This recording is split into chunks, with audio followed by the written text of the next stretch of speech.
Recently stock market के लिए और मिडिल क्लास लोगों के लिए एक बहुत अच्छी न्यूज़ आई है, जहां पे ये कहा जा रहा है कि 15 लाख रुपीस तक की इनकम के ऊपर कोई टैक्स नहीं लगेगा।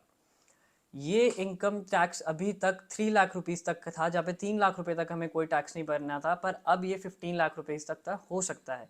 तो ये हम जानते हैं कि स्टॉक मार्केट के लिए अच्छा कैसा है और ये क्यों किया जा रहा है। तो पहले जानते हैं कि क्यों किया जा रहा है।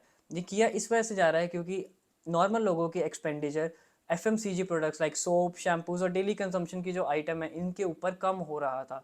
सेकेंडली जो सेक्टर मेन अफेक्ट हो रहा था, ऑटोमोबाइल सेक्टर, जिसमें कम सेल्स की वजह से पुअर ग्रोथ सेल्स आ रही थी, example like Tata Motors and others, जिसकी वजह से स्टॉक के प्राइसेस नीचे ड्राइव कर रहे थे।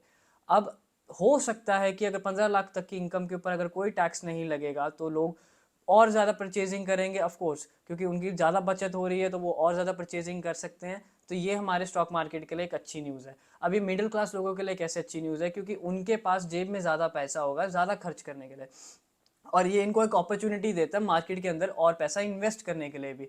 अभी तक 3 to 15 लाख रुपीस तक की इनकम के ऊपर हम 5 to 15% तक का, 5 to 20% तक का हम इनकम टैक्स अट्रैक्ट कर रहे थे, जो अब ये कम होके 0% तक हो सकता है। ये हो सकता है मार्च में, जब हमारा फाइनेंशियल बजट निकल के आएगा।